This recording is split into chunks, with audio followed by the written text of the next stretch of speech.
So tonight we're going to read from the Bhagavad Gita, chapter 5, verse number 14 and 15. Nakarchitvam nakarmani lokasya srijate Prabhu nakarma phala samyogam swabhavastu pravartate. So this is 5th chapter, verse number 14, and it says, the embodied spirit, master of the city of his body, does not create activities, nor does he induce people to act, nor does he create the fruits of action. All this is enacted by the modes of material nature. So tonight's subject is about personal responsibility as opposed to rejecting responsibility for one's personal karma. Many people argue that since God is the supreme controller, whatever we do is controlled by God. Therefore, how can we be held responsible for our actions? And therefore, if something bad happens, it's his fault. If something good happens, it's his fault again. And we're not really doing anything. We're just like puppets. And when bad happens, you could say it's a proof that God is not a good person, because he's a supreme controller. Therefore, he's responsible for everything that happens. So we're going to defeat that argument tonight by using the Shastric evidence presented by Krishna in the Bhagavad Gita.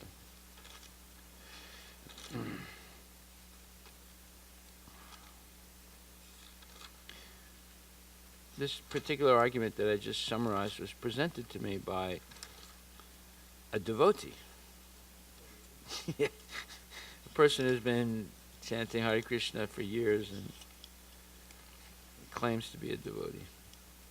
So, therefore, it requires being addressed. His argument is, in he quoted verses, he said, Indriyanam manaschaham chasmi. Krishna says, I am the mind.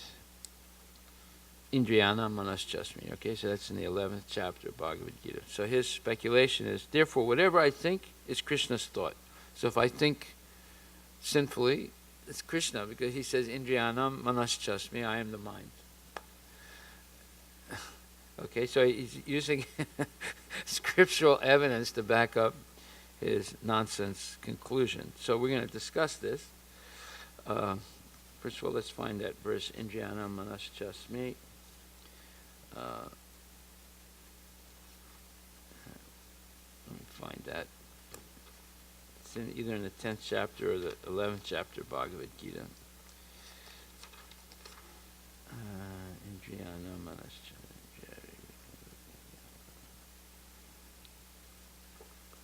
Okay, anyway, I'll find it in a minute. And then his next point is, why is there evil if God is good? So obviously, if God is all-powerful and good, why is there evil? That means that God is not all-powerful.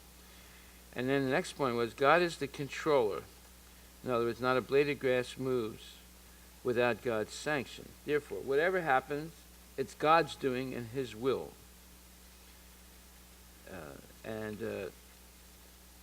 Therefore he said, God made women beautiful. Therefore, if I'm attracted to women, it's not my fault. It's his fault. So these are all the arguments of an atheist, although this person is supposed to be a devotee.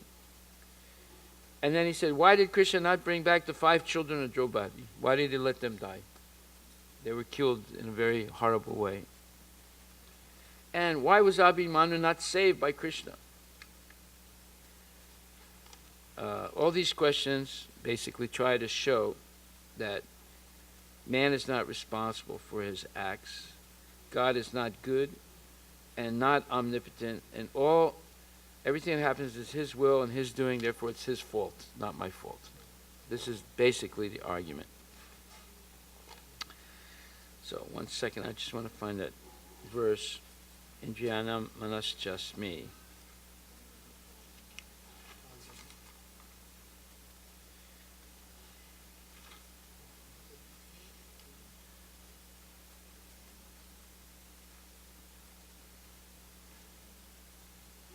You look in the 11th chapter. You look in the 11th chapter. I'll look in the 10th chapter.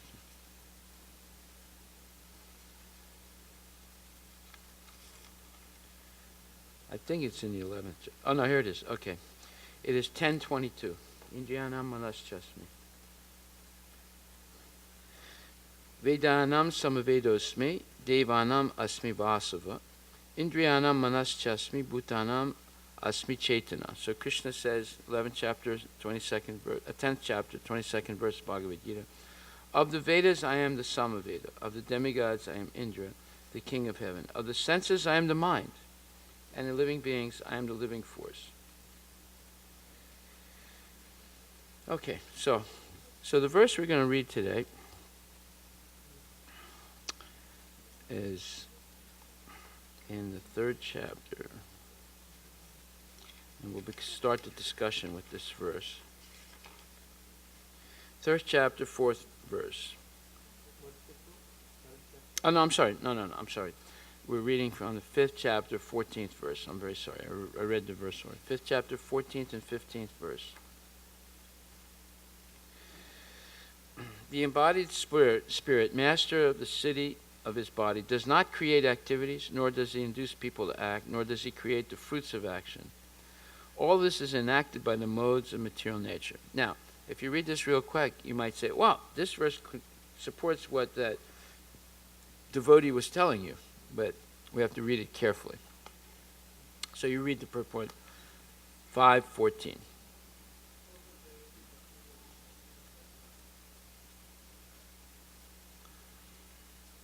Purport by A.C. Bhaktivedanta Srila Prabhupada. The living entity, as will be explained in the 7th chapter, is one of the energies or natures of the Supreme Lord, but is distinct from matter, which is another nature called inferior of the Lord.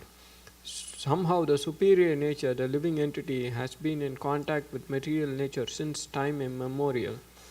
The temporary body or material dwelling place which he obtains in the course of varieties of activities and their resultant reactions.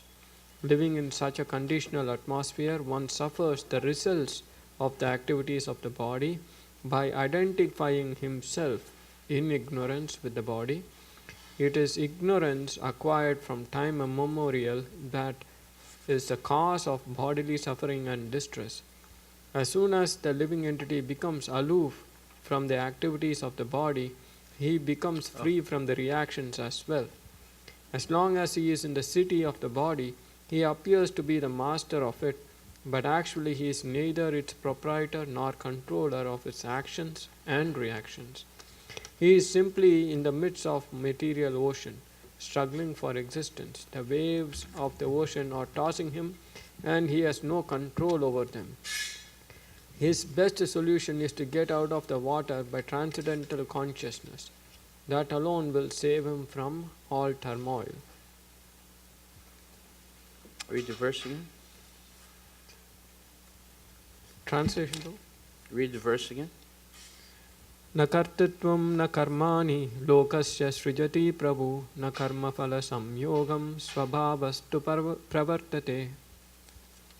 The embodied spirit, master of the city of his body, does not create activities, nor does he induce people to act, nor does he create the fruits of action. All this is enacted by the modes of material nature. Okay, so, and then in the purport it says that, okay, basically yesterday we discussed that the latitude of the living entity is basically limited to two choices. Living entities, we, have free will. And this is explained in the 18th chapter very carefully by Krishna, where he says that Machita Sarvadurgani, 1858. Machita Sarvadurgani, Mai Sanyas, Mat Prashada Tarishyasi, Atachetvam Ahankaran, Nasosrasi Vinakshasi. So he says, Arjuna, if you become conscious of me, you will pass over all the obstacles of conditioned life by my grace. If, however, you do not work in such consciousness, but act through false ego, not hearing me, you will be lost. So, in the purport, Srila Prabhupada explains, a person in full Krishna consciousness is not unduly anxious about executing the duties of his existence.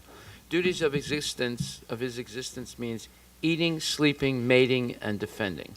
Those are things that we're forced to do by virtue of the fact that we have a material body. We have to eat, we have to sleep, we have to mate for reproduction, and we have to defend ourselves and our families. The foolish cannot understand the great freedom from all anxiety. Yeah, because these duties of existence, they cause anxiety because there's competition in society, and there's always possibility of violence and bankruptcy and economic downturns, cataclysmic events like hurricanes and floods and sickness and so forth. So there's always a struggle, and there's always anxiety and fear. So it says here that a person in full Krishna consciousness is not unduly anxious about executing the duties of his existence. That doesn't mean he ignores his duties, but he's not anxious about it.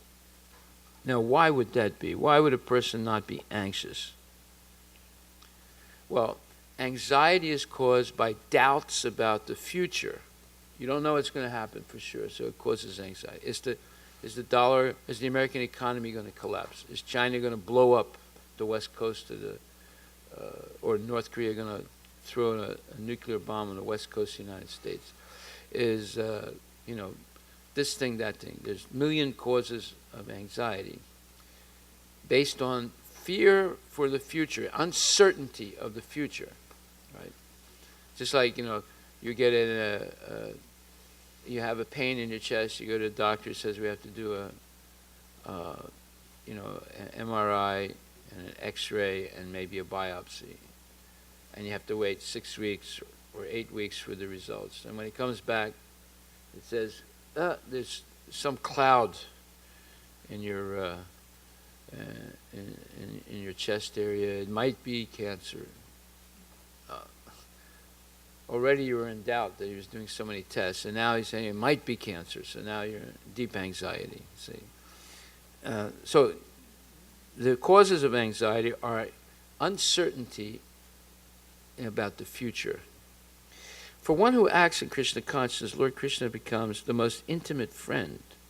He always looks after his friend's comfort, and he gives himself to his friend, who is so devotedly engaged, working 24 hours a day to please the Lord.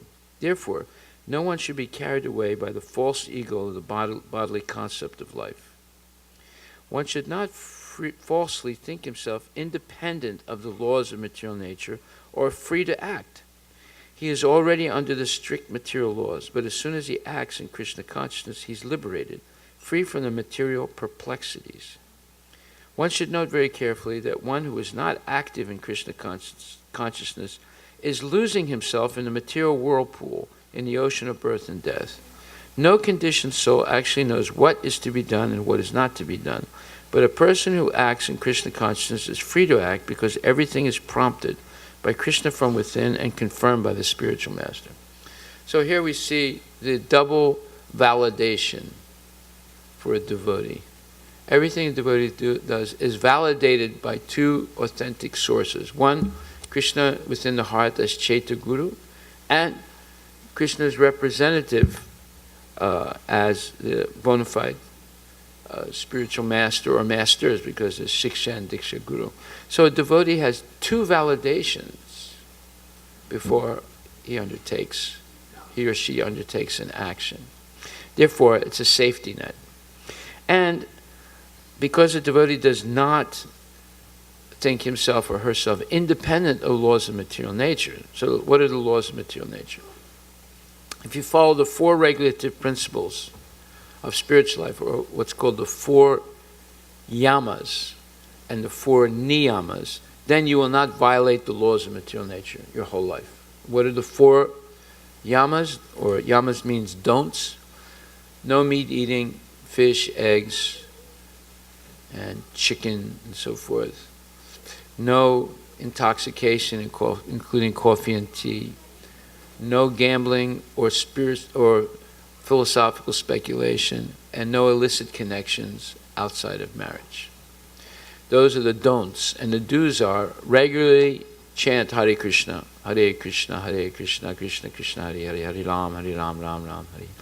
Regularly hear this Bhagavad Gita on a daily basis and discuss it, learn something from Bhagavad Gita. Because this, then your way of seeing the world becomes Shastra Chaksus, seeing through the eyes of Shastra, or scripture, the material world. If you see with the raw eye, we make many mistakes. If we see through the eye of Shastra, we don't make any mistakes. Or it's called Shastra Chaksus or Jnana Chaksus, seeing through the eyes of spiritual knowledge. Just like a doctor sees through the eyes of medical training.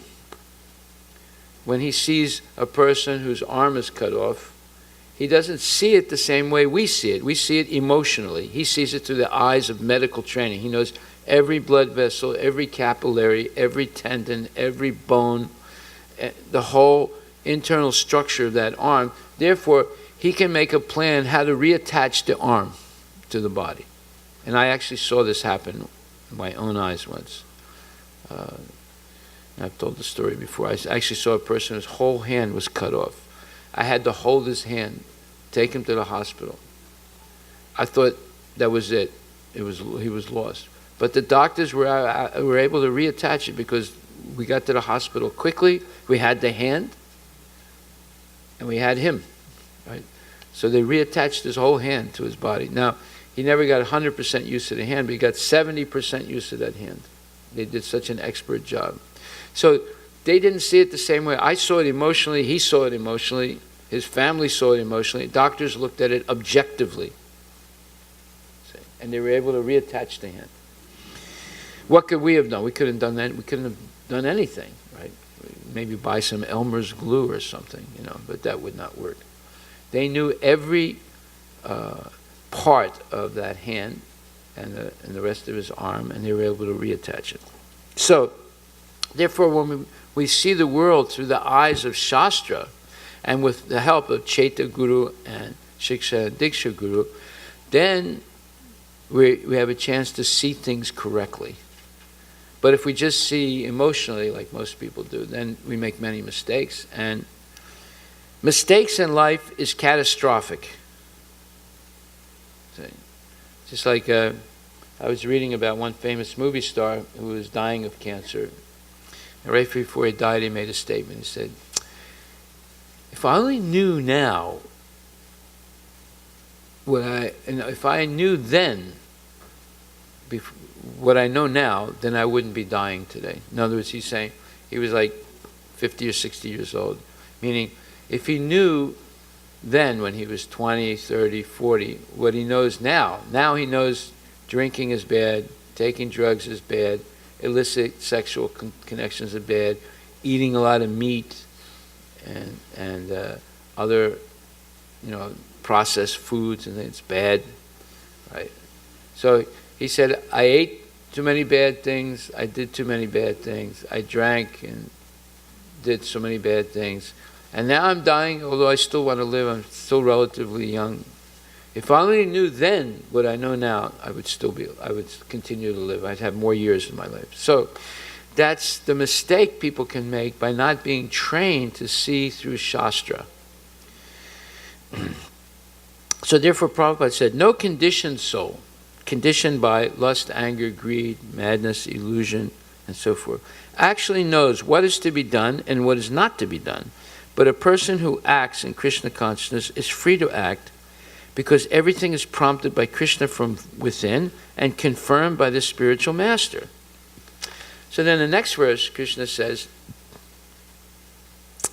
Yad ahankaran asritya na yotsna iti manyase Mityaisa vyavasayaste prakritistvam niyoksyati.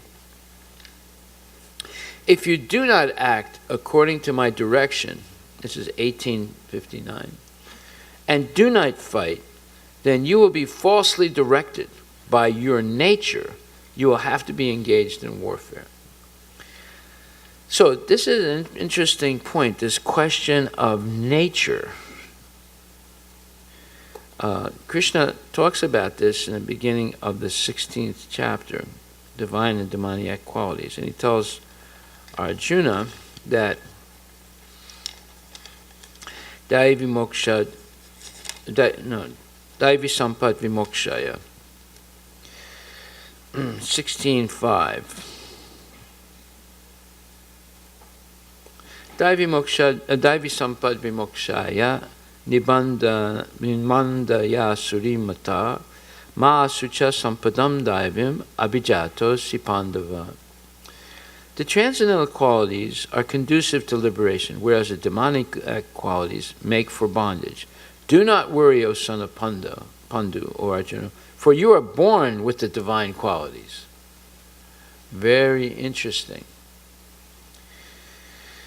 Lord Krishna encouraged Arjuna by telling him that he was not born with demoniac qualities. That means there are people, most of us, who are born with demoniac qualities.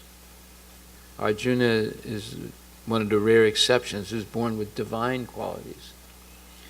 His involvement in the fight was not demoniac because he was considering the pros and cons. That's the difference between a demon and a devotee. Devotee always considers the corollary effects of his action before he acts. If I do this, then it'll affect this person this way, it'll affect that person that way, and so he takes all that into account. Just like you saw in the first chapter of Bhagavad Gita, Arjuna said, if I engage in this warfare, I'm going to kill my brothers and cousins, or else my brothers will die, or else my cousin brothers will die. And how will I be happy? When you are successful in life, you want to be able to show off your success to your family members, but all my family members will be dead, whether I win or I lose. So how can I be happy? Well, that type of happiness, of course, is selfish. It's based on false ego and bodily attachment. But at least he was considering pros and cons of his action before he did it. Whereas a demon doesn't care about the pros and cons, they just do it. Therefore, whenever you have a trial of a demon, someone who committed murder, the whole exercise is to make the demon come to the realization that they did something wrong. They don't think they did anything wrong. And usually right before the sentencing, they let the demon talk. And he says, oh, I'm so sorry, I didn't mean to kill your mother, I didn't mean to kill your father, I didn't mean to kill your brothers and sisters, please excuse me. Now I realize I made a big mistake. Well, after the trial, after everyone's dead, he finally realized he made a mistake. And then many demons, the big ones, they refuse to admit that they did anything wrong, even though they're convicted and there's witnesses and everything. Still, they're defiant, even at the sentencing. You see. So, the difference between a demon and a devotee, at least the devotee considers the pros and cons of his or her action before they do it. And they get advice. They try and get the two validations. Validation from Chaitya Guru and validation from Shiksha and Diksha Guru. Before they do something. The demons, they don't care about validation. They don't care about anything. They just see their selfish desire and they want to do it.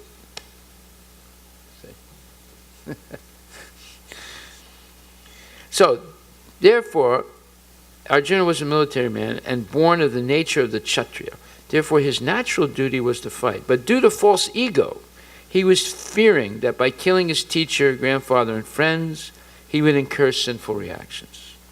Actually, he was considering himself master of his actions. And this is the subject today. This is why we're reading 5:14.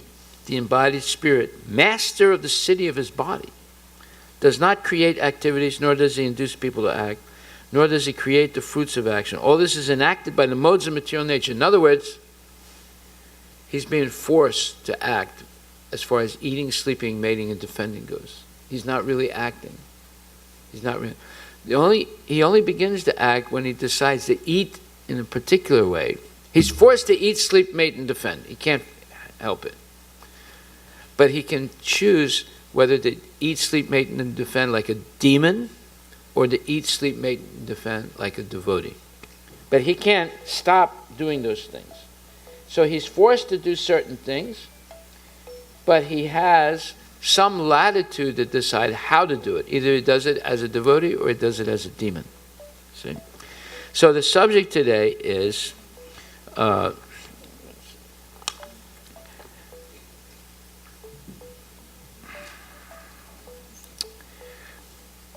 his involvement in the fight was not demoniac because he was considering the pros and cons. He was considering whether respectable persons such as Bhisma and Drona should be killed or not. So he was not acting under the influence of anger, false prestige, or harshness. So this is another difference between a devotee and a demon. A demon acts out of anger, harshness, and false prestige. And a devotee does not act under anger. Like sometimes I get angry and I want to say something. I hold myself back because I know in a state of anger I won't be able to think clearly and say the right thing. So I wait till my anger goes away and I think about the whole thing.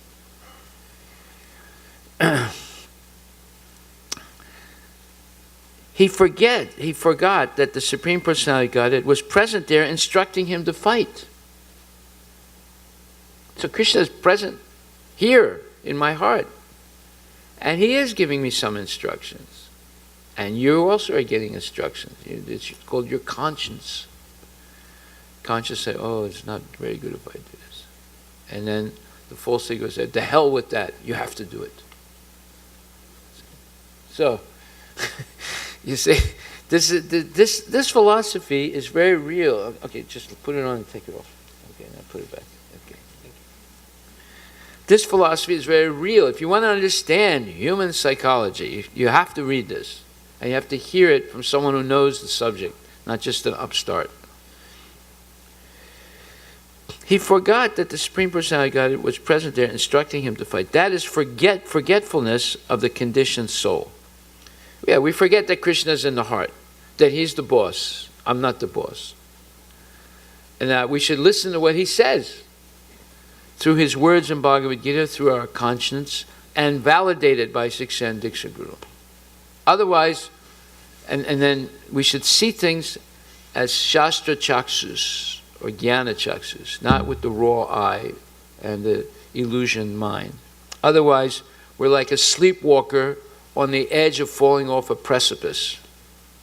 That's how dangerous it is when we not follow this properly. The Supreme Personality gives directions as to what is good and what is bad, and one simply has to act in Krishna consciousness to attain the perfection of life. No one can ascertain his destiny as the Supreme Lord can. Therefore, the best course is to take direction from the Supreme Lord and act.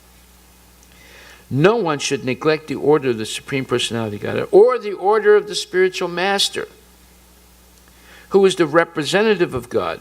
One should act unhesitatingly to execute the order of the Supreme Personality of Godhead that will keep one safe under all circumstances. So, if we want to be a demon by default, don't listen to the good advice of Guru and Sadhu. Just do whatever you want to do. That way you can go to hell. But if you don't want to go to hell, then you should learn to listen. Therefore, Krishna says, Shrinu me paramam vacha. Listen to this supreme instruction I'm giving you, Arjuna. It's for your good. Therefore, he says, if you don't act according to my direction and do not fight, then you will be falsely directed. Swabhava yena konteya nibata svena karmana kartam netchasit yan mohat karisyasya vaso pitat. Under illusion, you are now declining to act according to my direction. But compelled by the work born of your own nature, you will act all the same, O son of Kunti. Jai. Shishirata Nilamadava Kija. Namam Spirayastai Bhuti Smati Bhakti Smati. If one refuses to act under the direction of the Supreme Lord, then he is compelled to act by the modes in which he is situated. So this is the real subject of today. When we get to the next verse, 5:15, this becomes much clearer. But anyone who voluntarily engages himself under the direction of the Supreme Lord, meaning under the direction of Krishna and the spiritual master, becomes glorious. Okay.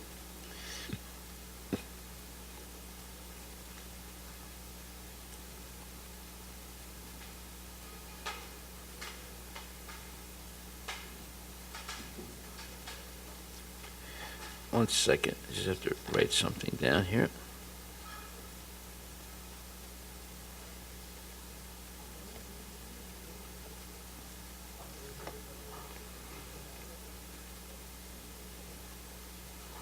Okay.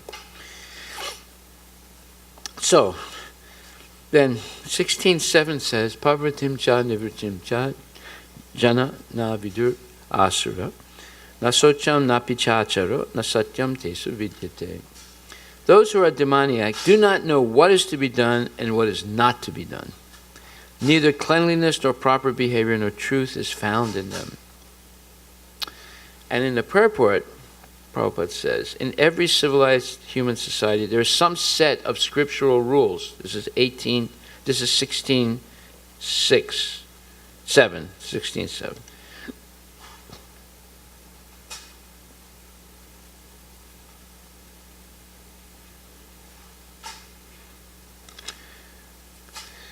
Especially among the Aryans, those who adopt the Vedic civilization and who are known as the most advanced civilized peoples, those who do not follow the scriptural injunctions are supposed to be demons. Therefore, it is stated here that the demons do not know the scriptural rules, nor do they have any inclination to follow them. Most of them do not know them, and even if some of them know, they have not the tendency to follow them. They have no faith, nor are they willing to act in terms of the Vedic injunctions. The demons are not clean, either externally or internally. One should always be careful to keep his body clean by bathing, brushing teeth, shaving, changing clothes, etc. As far as internal cleanliness is concerned, one should always remember the holy names of God and chant Hare Krishna, Krishna Krishna, Hare Hare, Hare Ram, Ram Ram, Hare Hare.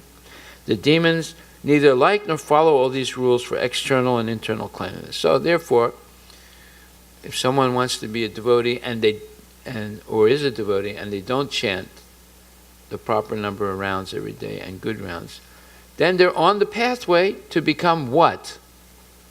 A demon, dressed like a devotee.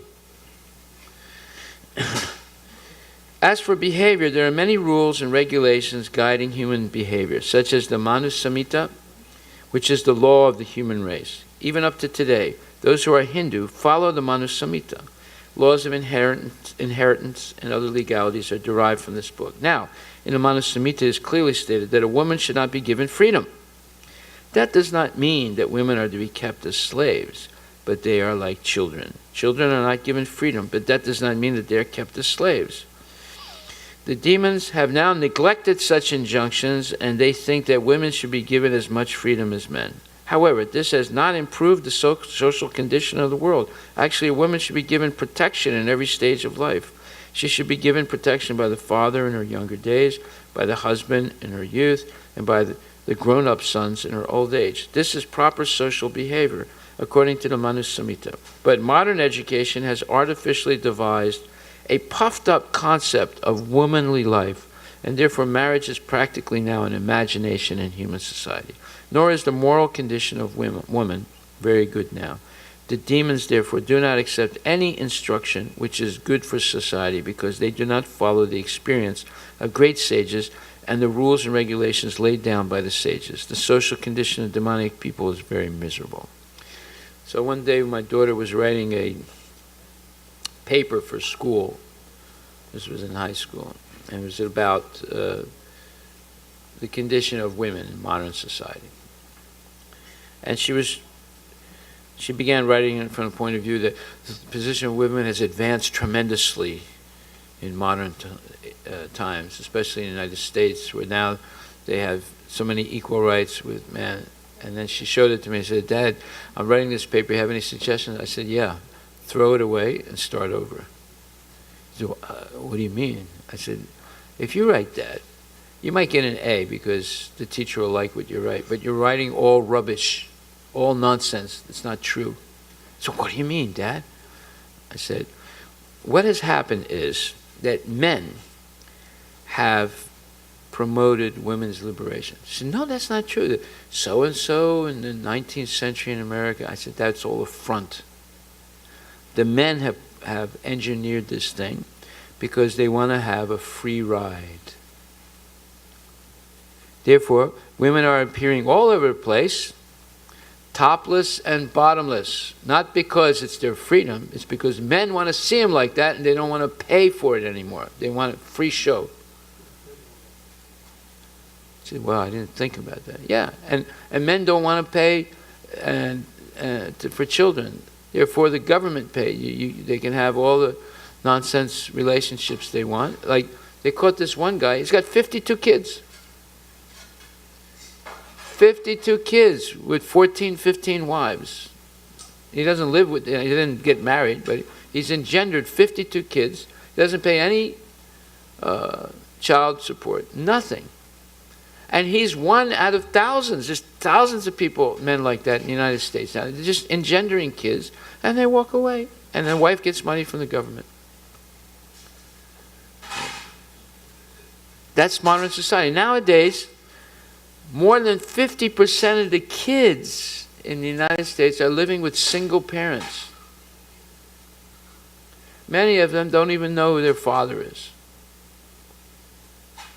You think that's going to create stability in society? That's called Varna Shankara. Unwanted population. These kids are growing up without any proper training. So, therefore, this idea of women's liberation is engineered by men who don't want to accept responsibility anymore for women. And therefore, you see all these women, unfortunate girls, being taken advantage of at a very young age, and then being stuck with raising the kids. And then what do? They kill the kids sometimes. You read about it all the time. Baby found in the trash. Babies, thrown into the toilet and flushed. Do you read about it? No? It's in the news every day. Every day. You ever read this? Yeah. Almost every day you're reading in the United States and other places.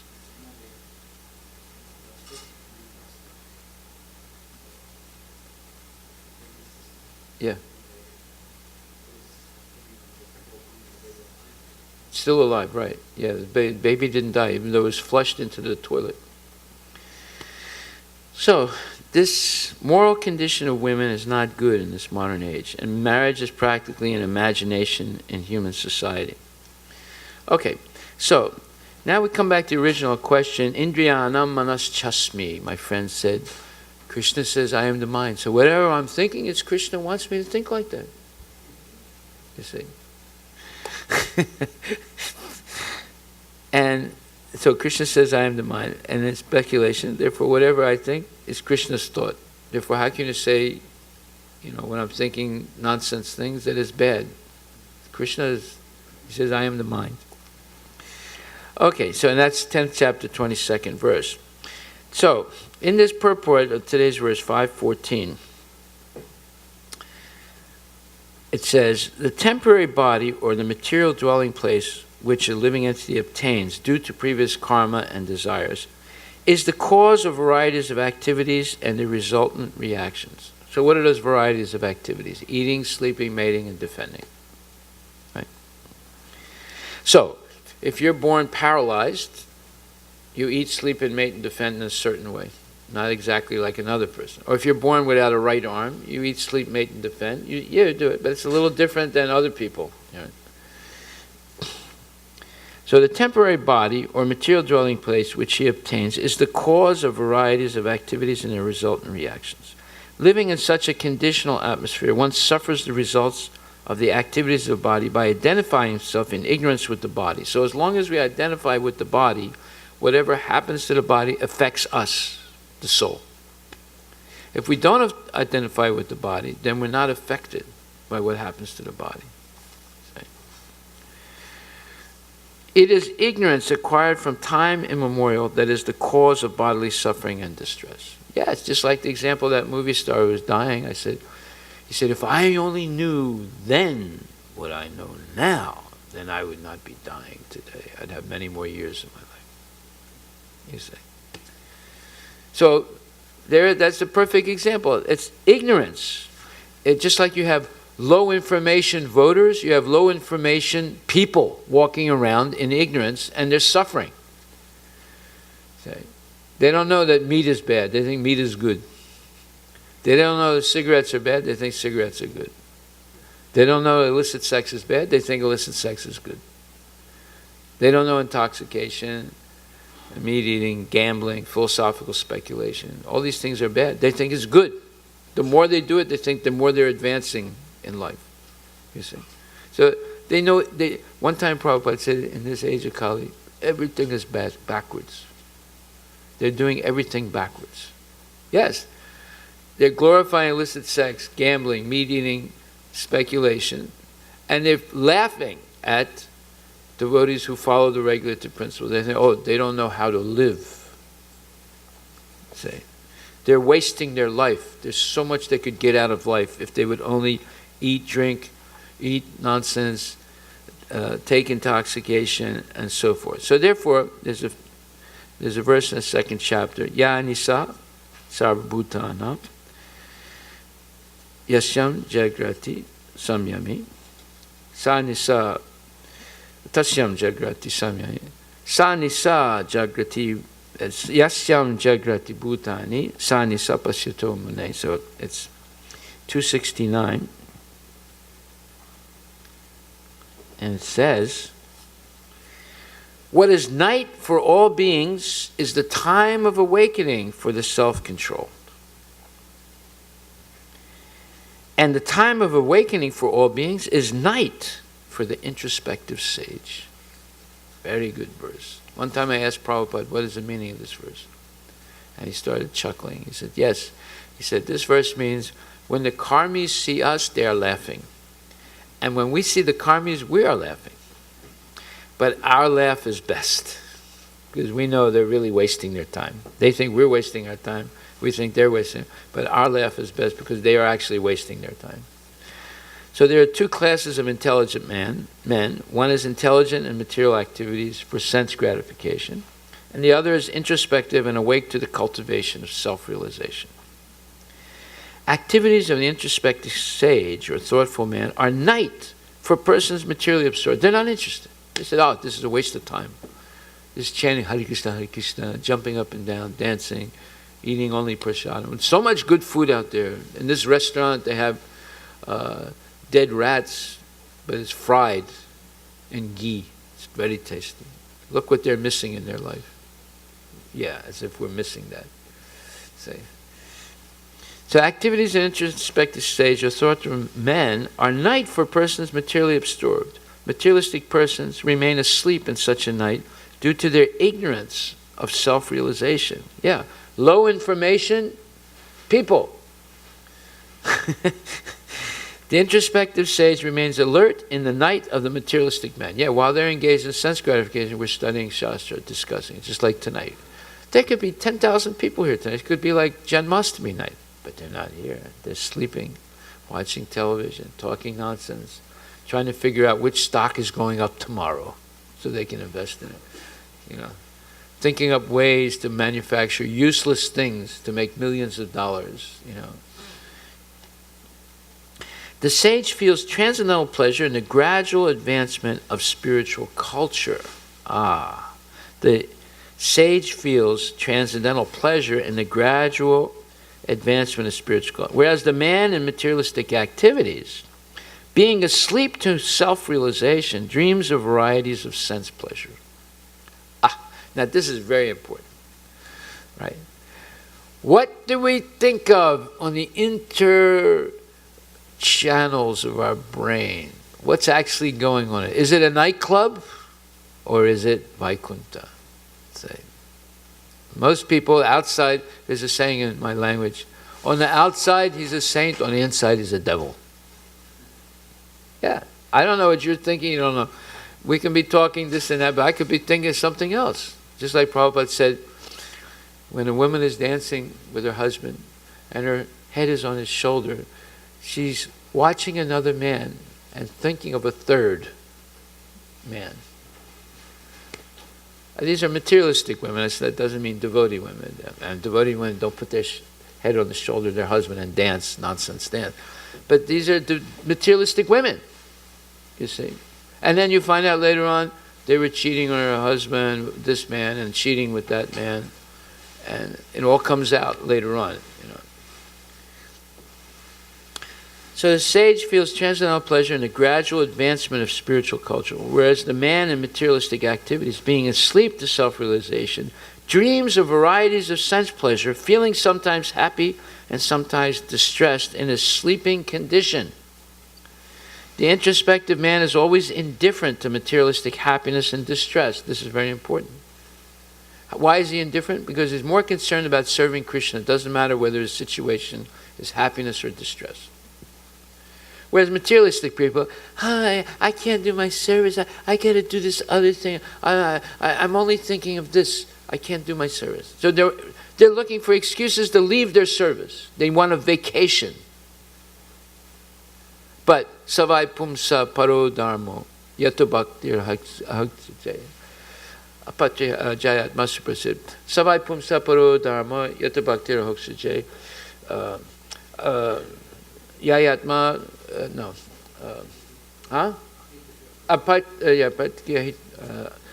Yayatma suprasiditi. Yeah. So, haituki, there's no vacation in devotional service. It's simply focusing on Krishna. Do the gopis take a vacation? Oh, I'm going to go to Mexico for 2 weeks and relax. I'm tired of being in Goloka with Krishna all the time. No, they don't take any vacation. They don't want to leave Krishna to take a vacation. See? So the people that want to take vacation, it's because they're probably not chanting their rounds properly. They're probably not excited about devotional service. So it's like a labor of misery rather than a labor of love. So sometimes they're in this dreaming state, thinking about sense gratification. Therefore, they have to leave Krishna to satisfy their senses. The introspective man is always indifferent to materialistic happiness and distress. He goes on with his self-realization activities undisturbed by material reactions. Okay, so back to 5:14.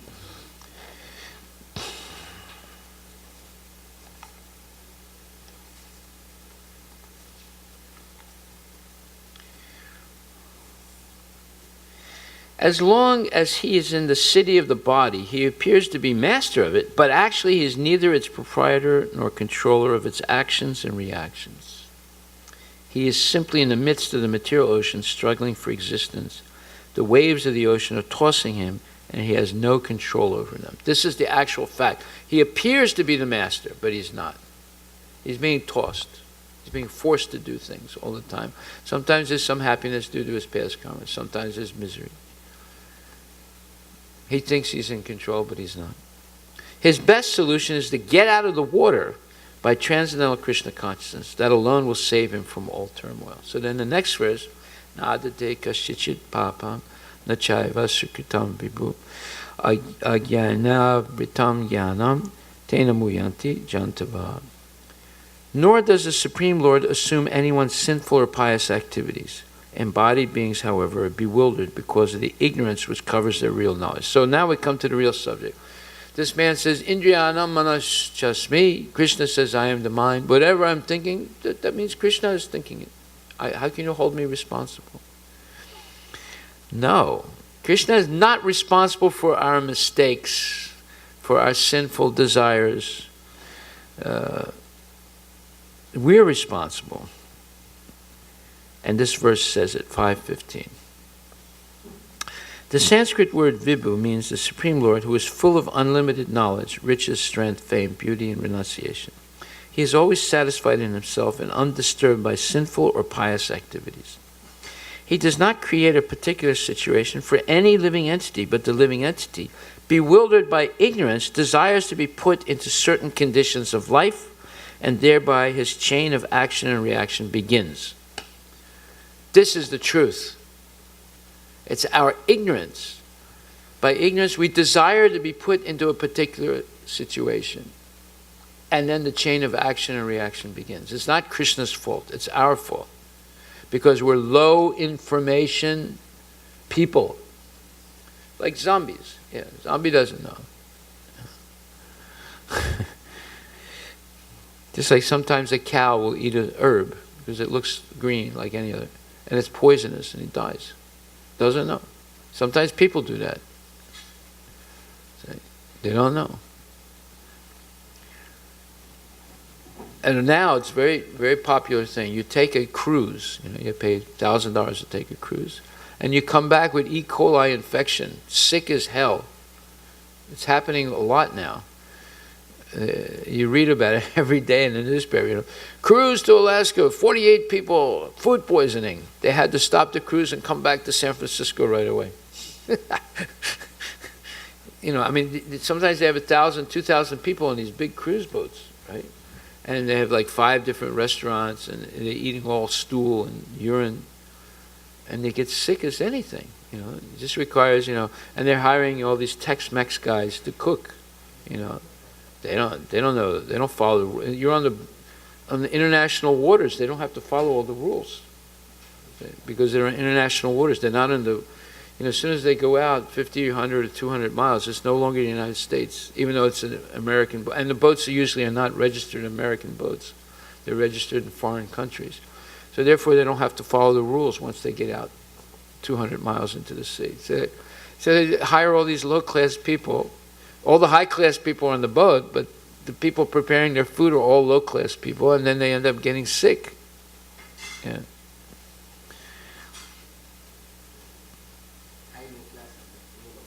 Right. So Krishna does not create a particular situation for any living entity, but the living entity, bewildered by ignorance, desires to be put into certain conditions of life, and thereby his chain of action and reaction begins. A living entity is, by superior nature, full of knowledge. Nevertheless, he is prone to be influenced by ignorance due to his limited power. The Lord is omnipotent, but the living entity is not. The Lord is Vibhu, or omniscient, but the living entity is Anu, or atomic. Because he is a living soul, he has the capacity to desire by his free will. Such desire is fulfilled only by the omnipotent Lord. So when the living entity is bewildered in his desires, the Lord allows him to fulfill his desires. But the Lord is never responsible for the actions and reactions of a particular situation which may be desired. Being in a bewildered condition, therefore, the embodied soul identifies himself with the circumstantial material body and becomes subjected to the temporary misery and happiness of life. The Lord is a constant companion of the living entity as Paramatma, or the Supersoul, and therefore he can understand the desires of the individual soul as one can smell the flavor of a flower by being near it. Desire is a subtle form of conditioning for the living entity. Prabhupada said, first deserve, then desire. Very nice proverb. First deserve, then desire. But what we do is first we desire, and the heck with deserving. And then we get in trouble. Desire is a subtle form of conditioning for living entity. The Lord fulfills his desire as he deserves. You see. So if all we deserve is our previous karma, we're in for big trouble. But if we deserve by dint of pure devotional service, that's a different thing, because our destiny has changed at that point. But without pure devotional service, we just get what our previous karma is going to give us. Therefore, most people end up in tragic situations. Man proposes, God disposes. You want this? Oh yeah, you want this? Indra wanted to have sex with Ahalya? Oh, okay. So now you will have infinite number of vaginas all over your body, Indra, because that's what you're thinking about. So then Indra all of a sudden had all these vaginas all over his body. And it's very embarrassing. I don't know if you know what it means, but it's very embarrassing, right? So he begged him, please do something. I can't have this. So, because he was so panicked, the vaginas were changed to eyes, because eyes are what get us in trouble. We're always looking, but we're not looking through the eyes of Shastra, we're looking through the eyes of lust. It gets us into trouble. So Indra's body was full of eyes. Right? However, when one desires Krishna, so he says, the Lord, however, can fulfill all desires, and the Lord, being neutral to everyone, does not interfere with the desires of the minute, independent, living entities. So therefore, Krishna says, Samaham sarvabhutesu name dvesostina priya ye bhajanti tamam bharata bhaktya mayate te suchapyaham. I envy no one, nor am I partial to anyone. I am equal to all. But whoever renders service unto me in devotion as a friend is in me, and I am also a friend to him. So Krishna is not partial. Samoham, aham samo, meaning I'm equally disposed, sarvabhutesu, to all living entities. I'm equal to all. I'm not partial. This one, or this one's good, this one's bad. No, equal to all. So according to the way we desire, Krishna permits us, according to our previous karma, to either get or not get what we desire. So everything depends on our desire. When our desire is wrong, and we insist on it, then Krishna said, okay, I give up. I'll help you get what you want, but you're responsible for the result. So he does not interfere with the desires of the minute, independent living entities. However, when one desires Krishna, the Lord takes special care and encourages one to desire in such a way that one will attain to him and be eternally happy. Ye bhajanti tamam bhaktya mayate te suchapyaham.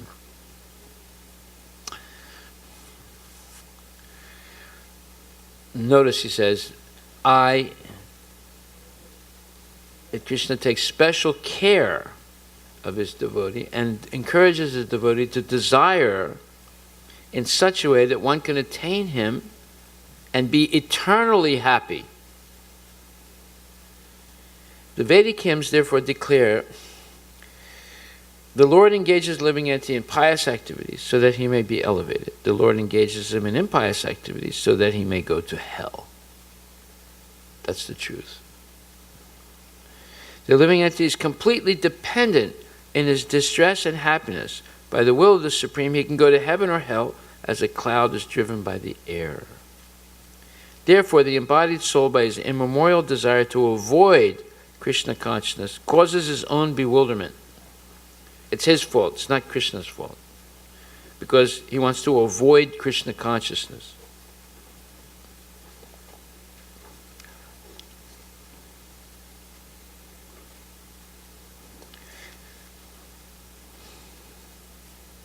Consequently, although he is constitutionally eternal, blissful, and cognizant, due to the littleness of his existence, he forgets his constitutional position of service to the Lord and is thus entrapped by nescience. And under the spell of ignorance, the living entity claims that the Lord is responsible for his conditional existence. So that's our lesson today. This nonsense told me, Indriyanam manaschasmi. Krishna says, I am the mind. Therefore, whatever I think, it's Krishna is causing it. If I think something bad, it's his fault. If I think something good, it's his responsibility. I'm not responsible. See how clever they are? They take Bhagavad Gita and they twist it all around. They don't read Bhagavad Gita. They just take something that validates their nonsense. And they think they're speaking authoritatively. Indriyanam manaschasmi. You see how people are? Vicious. Nasty.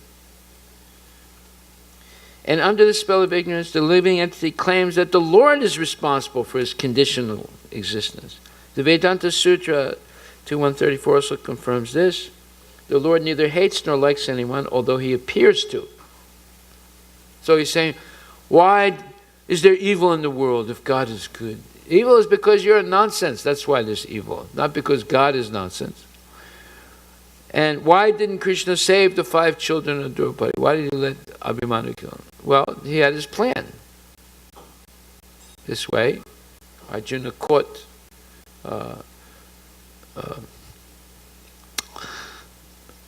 what's his name? Aswatthama.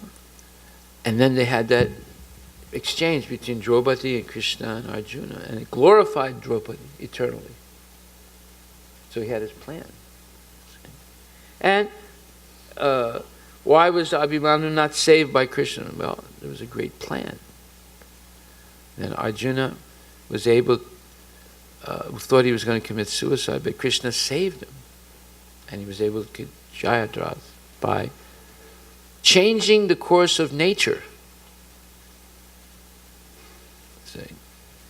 There's a nice phrase in Isha Upanishad how if we worship Krishna, then we can pacify the forces of nature.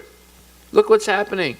There's hurricanes, there's flooding, there's freezing cold now all over the United States. The south of the United States is paralyzed, right? But in the Isha Upanishad, it's a very nice statement that by worshiping Krishna, you can pacify the forces of nature. Where is that? Let me just see if I find that statement. Okay, so we're going to stop here now and continue again tomorrow.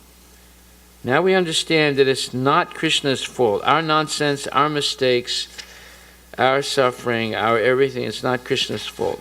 It's due to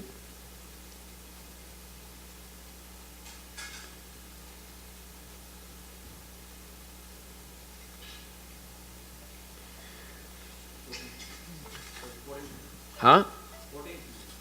14th mantra?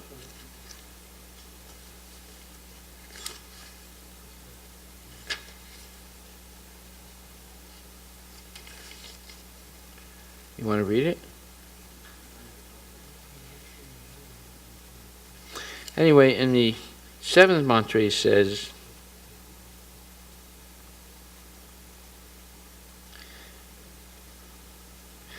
as stated in Bhagavad Gita 7:14,